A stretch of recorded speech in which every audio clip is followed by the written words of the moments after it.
अस्सलाम वालेकुम दोस्तों, मैं हूं नासर अली और आप देख रहे हैं मेरा यूट्यूब चैनल नासर व्लॉग।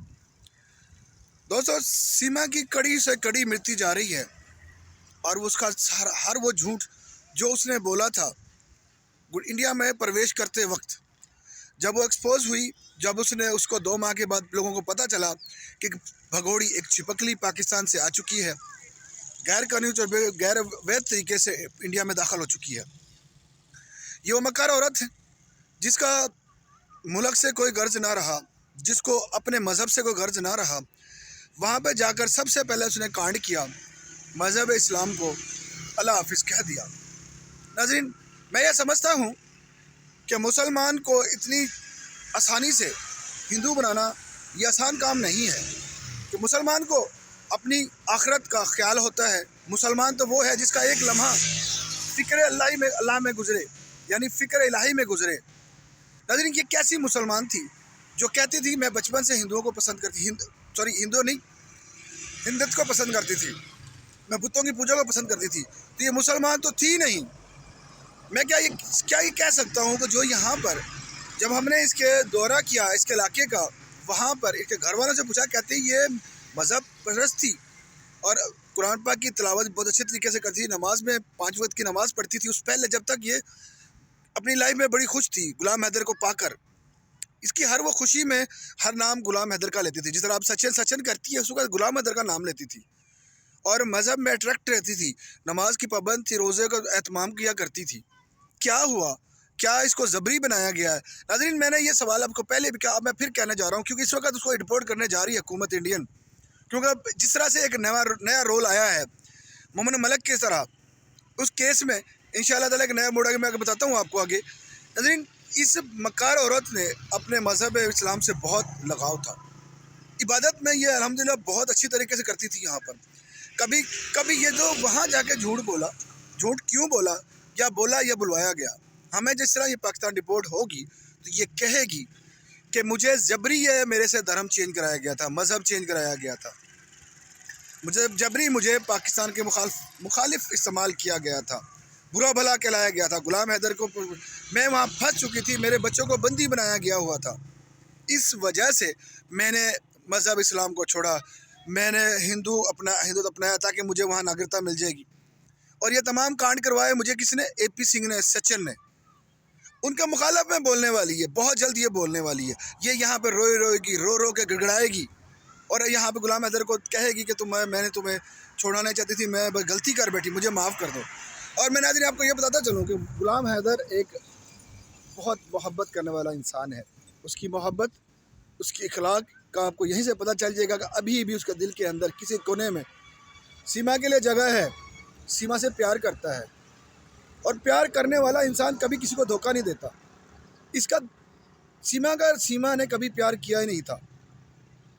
वासना थी, उसकी हवस थी, जिस्म की चाहत थी, जो उसने पहले गुलाम हैदर से पूरी की। फिर जब उसने देखा कि मेरी उम्र 40 साल हो गई है, मैं तो अब बूढ़ी हो चुकी हूँ, अब मैं कोई नया शिकार तलाश करूँ।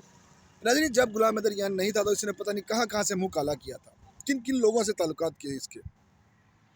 बहुत सारे यूट्यूबर्स ने उनकी ऐसी वीडियोस दिखाई हैं जो आप सोच नहीं सकते। होटलों में जाती थी, कहाँ कहाँ खाना खाती थी, किन किन लोगों से मिलती थी। ये तमाम वो काम हमारे पहले हम बहुत ज़्यादा एक्सपोज कर चुके हैं। रिसेंटली अभी बहुत ज़बरदस्त अपडेट है, इतनी ज़बरदस्त अपडेट है जो होने जा रही है कि रघुपुरा में एक हलचल मच गई है मोमिन मलिक का नाम सुनते ही। मोमिन मलिक साहब वो इंसान है जो फलाई काम करते हैं, उनका मकसद अमन चाहना, वो मुल्कों की बात नहीं करते, सरहदों की बात नहीं करते, मज़हब की बात नहीं करते, इंसानियत के लिए काम करने वाले इंसान हैं। उन्होंने गुलाम हैदर को वाज़े अल्फाज में कह दिया है कि बहुत जल्द मैं आपका केस इंडिया में प्रेजेंट करने लगा हूँ, सुप्रीम कोर्ट ऑफ इंडिया में। और जहाँ जहाँ भी जिन जिन डॉक्यूमेंट से 5 मुख्तलिफ़ जगहों पर कोर्स को प्रेजेंट किया है मोमिन मलिक साहब ने, ताकि जिस तरह से जहाँ से जो सहूलत मिले वहाँ से वो लेगा। सबसे पहले गुलाम हैदर को वो कहता जी मैं जिस दिन मुझे ज़रूरत पड़ेगी आपको बुलाने की और मैं वहाँ बुलाऊँगा। पहले केस उन्हें दायर किया एक में बच्चों को अगवा करने का, फिर वहाँ से गैर कानूनी तौर पर मकानात सेल करने के।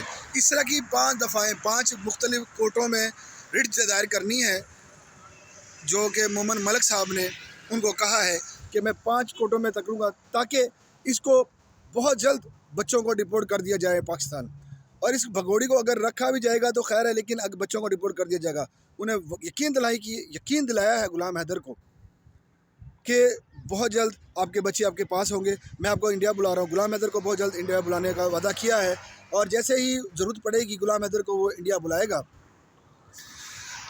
मोमिन मलिक साहब और दीगर बहुत से लोग उसके साथ जुड़े हुए हैं। हमारे सूर्या वर्मा साहब बहुत अच्छे इंसान है, शुरू से पहले दिन से पिता की पक्ष रखा है, उसने पिता के हक़ में बात की है, उसने एक मज़लूम इंसान के लिए काम किया है और उसने हर दफ़ा यही कहा है कि मैं एक पिता के लिए बात करता हूँ, इंसानियत की बात करता हूँ। नाज़रीन उसे भी नहीं छोड़ा, उसको भी डराया धमकाया गया सूर्या वर्मा साहब को, और फिर वो बेचारा खामोश हुआ कुछ दिन के लिए, लेकिन फिर दोबारा से जद्दोजहद करके आया और उसने कहा कि अगवा का केस बन गया, सीमा को भी सज़ा होने वाली है, सचिन को भी सज़ा होने वाली है, निरतल पाल को भी सज़ा होने वाली है और AP सिंह भी अंडरग्राउंड होने वाला है। अंडरग्राउंड तो वो हो चुका है जिस दिन से उसको पता चला है एहसान बरनी साहब के हवाले से कि वो इस केस में इन्वॉल्व हो चुके हैं। एहसान बरनी साहब ने कहा था कि मैं बहुत जल्द इंडिया के अंदर एक वकील हायर करूँगा और अल्हम्दुलिल्लाह उन्होंने करके दिखाया, उन्होंने जो कहा था वो कर दिया। अब बारी है इंडियन की, अब बारी है उन लोगों की जो इससे जुड़े हुए हैं, इसके दुख में इंसानियत के लिए खड़े हुए हैं। दावा तो बहुत लोगों ने किया, कुछ लोग शुरू में आए भी और पीछे हट भी गए।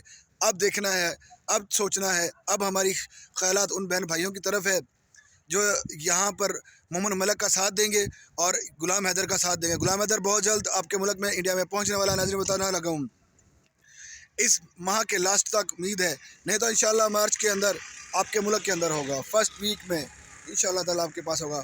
और जैसे ही तमाम डॉक्यूमेंट्स सेंड कर दिए गए हैं गुलाम हैदर की तरफ से मोमिन मलिक साहब को, और ताकि वो केस में आसानी हो, और यहाँ से उन पे FIR दर्ज कराई गई है, बच्चों को अगवा किया। पहले उसने पाकिस्तान में FIR दर्ज कराई, अब इंडिया के अंदर कराएंगे क्योंकि पहले पाकिस्तान में करानी ज़रूरी थी।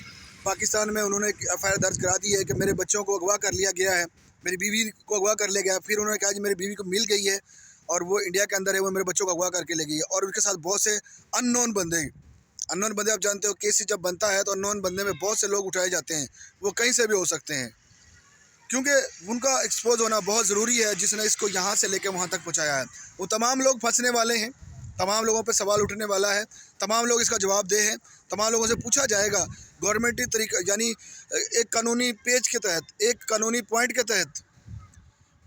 जैसे ही इंडिया में वहाँ पे किन किन लोगों ने सहूलत दी, वो तमाम लोगों को जेल के अंदर हो गए। AP सिंह भी जेल जाने वाला है, नित्तरपाल बदनाम ज़माना, चोरी करके खाने वाला, 8,000 कमाने वाला, रघुपुरे का सचिन मीना बहुत जल्द जेल की हवा खाने वाला। उसकी माँ जो कि अपना YouTube चैनल बना चुकी है, पहले उसको रोटी पूरी नहीं पड़ती, अब YouTube चैनल चलाती है, जैसा सीमा चला रही थी उसकी माँ भी चलाती है।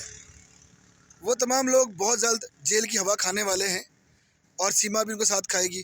पहले इंडिया में कानून के मुताबिक उसको सज़ा वहाँ पे इंडिया में मिलेगी, फिर उसके बाद जिस तरह डिपोर्ट कर दिया जाएगा, पहले बच्चे डिपोर्ट होंगे, उसके बाद सीमा डिपोर्ट होगी, और सीमा जब पाकिस्तान आएगी तो इसको हमारी गवर्नमेंट ऑफ पाकिस्तान के इदारे इसको पकड़ेंगे और जेल के अंदर इसकी ठुकाई करेंगे। इस पर केस चलेगा अगवा का, फिर इस पर केस चलेगा ज़मीन जो जायदाद बेची है उसका, फिर केस चलेगा इस पर कि ये गैर कानूनी तौर पे वहाँ पर है। ये नाज़रीन रिलेशनशिप का एक धब्बा लगने वाला था इंडिया के ऊपर, उसे बचत हो जाए। दुआ करें आप भी, मैं भी, हर मुआशरे में ये सोचना पड़ेगा हम सबको, हम भी सब बहन बेटियां वाले हैं, हमारी भी बीवी है, दुनिया हर मामला ज़िंदगी है, सबको ये सोच फ़िक्र है। इस वजह से इसके साथ, इस दुखी इंसान के साथ हम लोग खड़े हुए हैं कि आने वाले वक्त में ताकि हम अपने मुआशरों को बचा सकें, अपने आने वाली नई पीढ़ियों को बचा सकें, वरना इसका मैसेज बहुत गलत जाने वाला है नई पीढ़ी के लिए। क्योंकि आज की जो नई पीढ़ी है वो आप जानते हो इंटरनेट का दौर है, एक अजीब सा समा है, प्यार मोहब्बत ख़त्म हो चुकी है, यानी चाहतें ख़त्म हो चुकी हैं, भाई भाई की नहीं मानता। तो आने वाला मुआशरा, आने वाला वक्त इन हमारी बच्चियों पर, हमारे मुआशरे पर किस तरह से इफ़ेक्ट करता था, करेगा इस औरत की वजह से कि इसको वहाँ पर नागरिकता मिल गई तो यकीन करें मुश्किलात पैदा होने वाली हैं। हम बार बार ये मैं हर वीडियो में ये कहता हूँ, इस मुश्किलात को हमने नाप लिया है। हम उन लोगों से भी गुजारिश करेंगे जो उसका समर्थन कर रहे हैं, खुदारा आप भी उसके नाखून लें और इसको डिपोर्ट करवाने में हमारी मदद करें।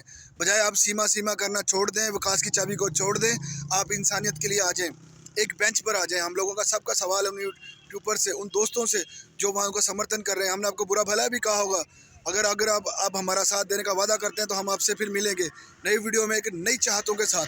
हम पाकिस्तान इंडिया की बात नहीं करेंगे, हम मज़हब की बात नहीं करेंगे, हमने इंसानियत के लिए उठना है, सब ने इंसानियत के लिए काम करना है, गुलाम हैदर के दुख में खड़ा होना है।